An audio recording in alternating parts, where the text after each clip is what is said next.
Oke, selamat datang di podcast Polimer. Sebelumnya, izinkan saya memperkenalkan diri.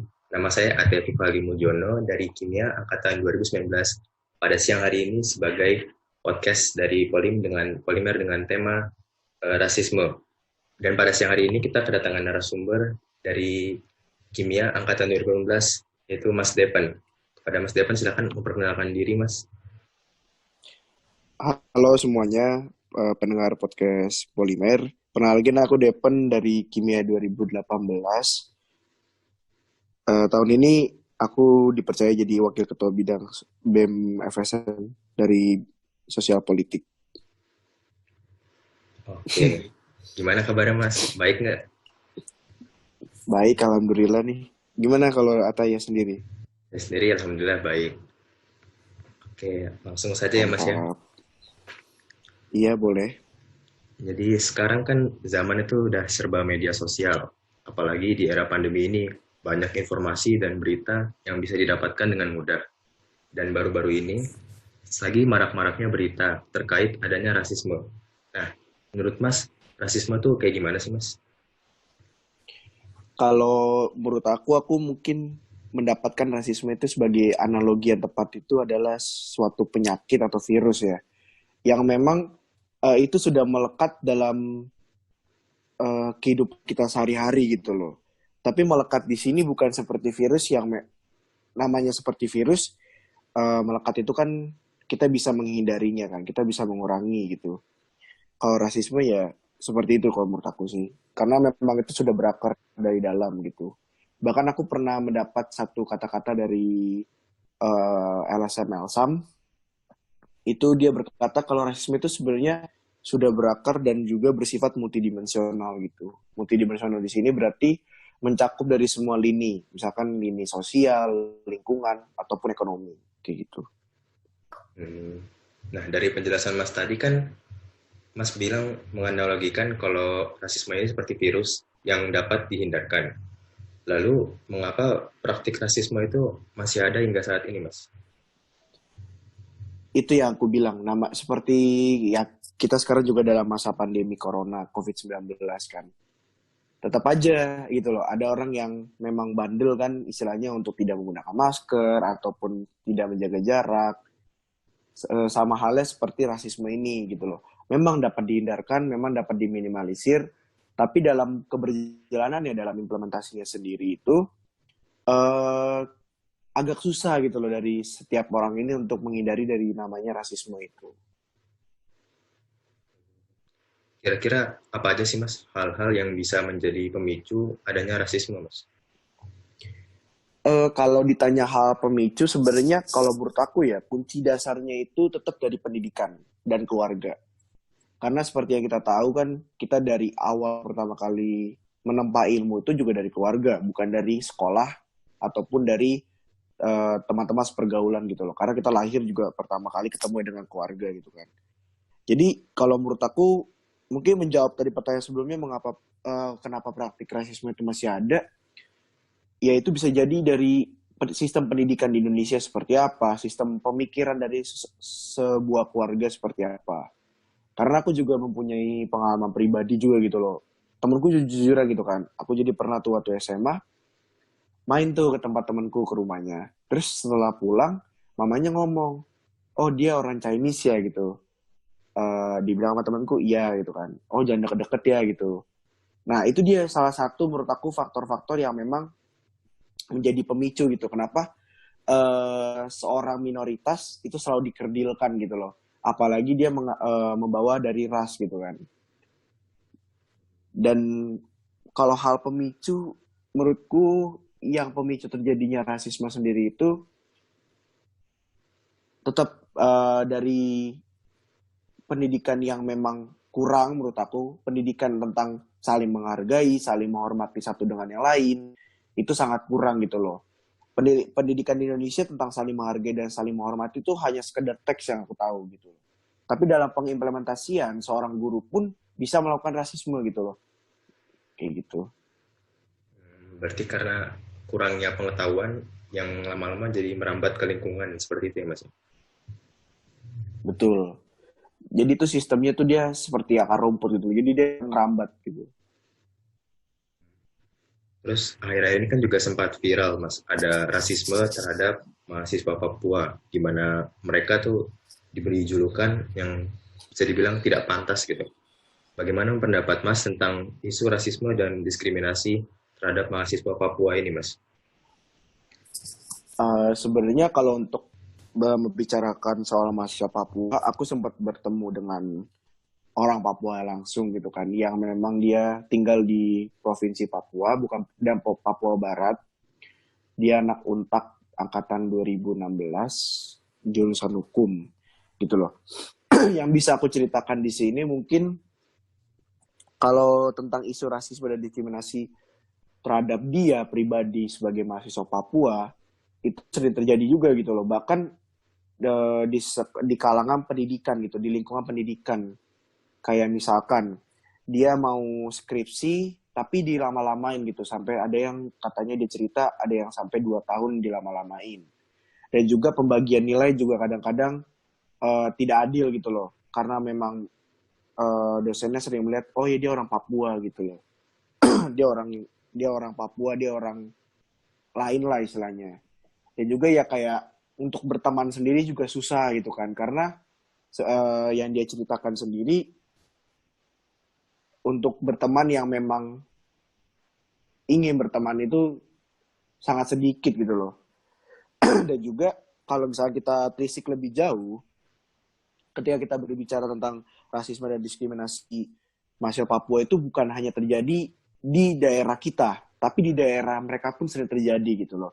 Seperti yang konsep new normal dari Pak Jokowi sendiri, itu kan kalau di sekitar kita mungkin kita boleh beraktivitas sampai jam 9 sampai atau jam 10 malam kan. Tapi kalau di sana itu cuma sampai jam 2 siang. Jadi ketika jam 2 siang sudah selesai, itu polisi sudah mulai represif gitu loh, membawa senjata gitu loh. Dan memang udah menjadi keseharian mereka untuk melihat polisi-polisi itu berjaga di jalan tuh membawa senjata peluru gitu loh. Jadi sempat aku dapat cerita orang yang dapat kerja di sana, orang sini gitu. Dia pas balik ke sini beda gitu. Beda dalam hal cara membeli sesuatu gitu kan. Terus ditanya, lah emang di sana nggak ada Indomart atau Alfamart gitu kan. Tapi ketika dijawab, takut mbak gitu, takut ke sana ke Indomart atau Alfamart. Kok kenapa takut? Ya orang militer pada bawa-bawa senjata semua di sana gitu. Dan juga yang aku paling, ketika aku mendengar cerita dari mahasiswa Papua yang langsung gitu, aku sedih gitu loh. Aku beranggapan bahwa gimana ya kalau aku sebagai orang Papua, aku ingin hidup bebas juga, aku ingin hidup seperti orang lain. Setidaknya aku tidak memikirkan harta lah, tapi aku memikirkan kebebasan dalam seorang diri manusia gitu loh. Kebebasan aku berpendapat, kebebasan aku berpikir gitu. Bahkan ketika kita mengadakan diskusi di sana, ya itu tetap kadang-kadang sering represif dan sebagainya oleh aparat gitu. Nah, dan juga kalau analogi yang dijulukan oleh temenku orang Papua ini, kalau kalian mau ngerasain Orde Baru zamannya Pak Soeharto, karena kalian belum lahir, silakan ke Papua sekarang gitu. Kayak gitu sih kalau menurut aku tentang isu rasisme dan diskriminasi gitu. Sebenarnya sebenarnya yang bisa aku lihat di sini dari pandangan pemerintah ya. Pemerintah itu terlalu takut gitu, terlalu takut akan Papua itu berpisah dengan Indonesia gitu.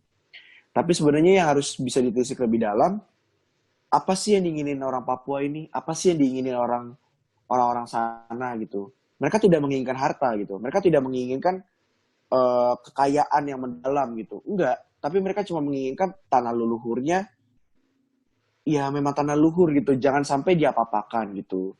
Mereka cuma ingin hidup bebas, mereka cuma ingin hidup seperti orang Jawa pada umumnya, orang Sumatera pada umumnya. Kayak gitu kalau menurut aku sih.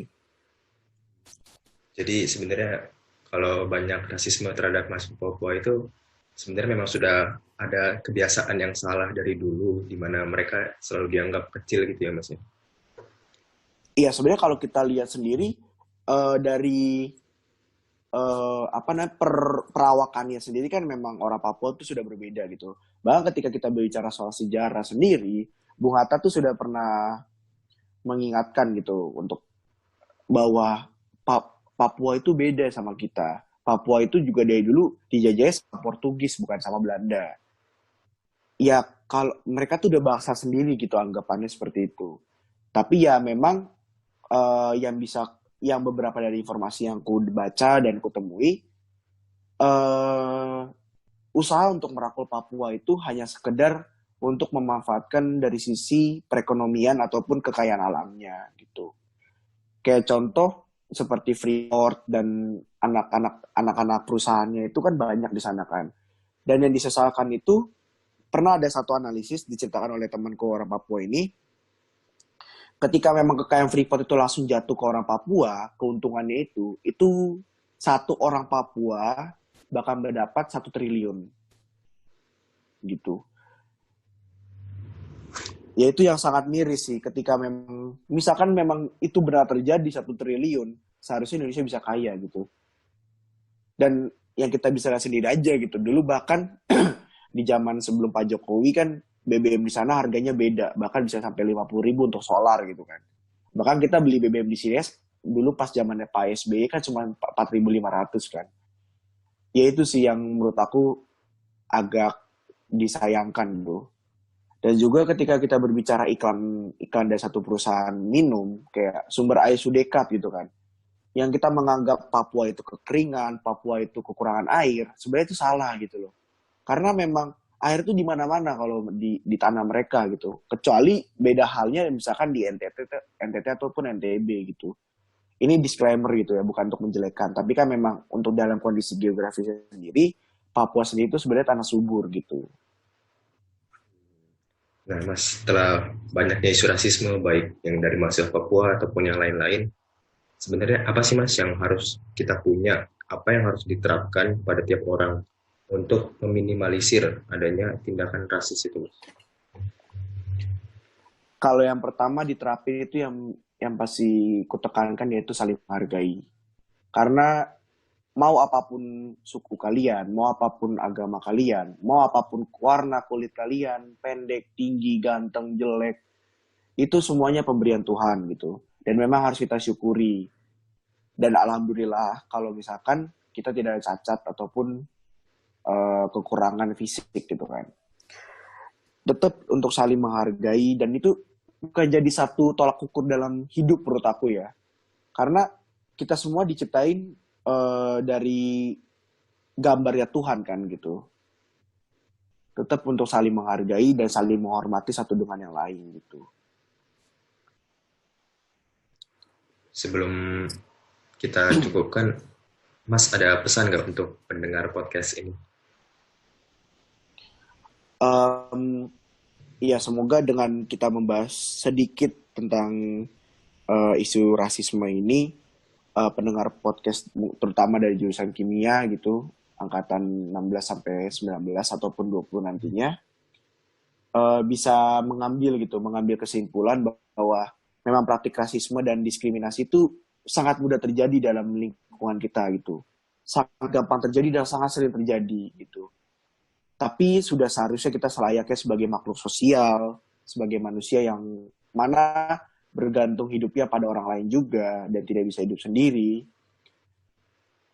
Kita harus saling menghargai satu dengan yang lain. Karena bagaimanapun kita adalah saudara gitu. Apalagi kita bentuk negaranya adalah Negara Kesatuan Republik Indonesia. Jadi mau apapun suku kalian, mau apapun agama kalian, tetap kita namanya NKRI. Kalau dari aku begitu aja. Oke, terima kasih banyak, Mas, sudah mau menjadi narasumber pada siang hari ini.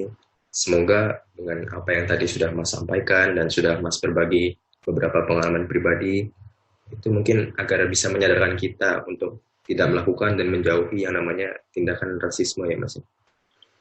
Amin. Ya. Makasih juga buat Polimer udah ngebuat podcast tentang rasisme. Karena memang praktik rasisme itu sebenarnya kita jangan jauh-jauh ngambil dari internasional gitu. Tapi sebenarnya di lingkungan sekitar kalian, di sebelah kalian pun itu terjadi rasisme gitu. Seharusnya kita akan lebih aware ketika memang saudara kita yang satu NKRI ini ditindas ataupun diperlakukan rasisme, ya dibanding orang lain yang diperlakukan rasisme kayak gitu. Keren banget pokoknya. Oke, kasih banyak ya Mas. Mungkin saya cukupkan sampai di sini. Selamat siang Mas.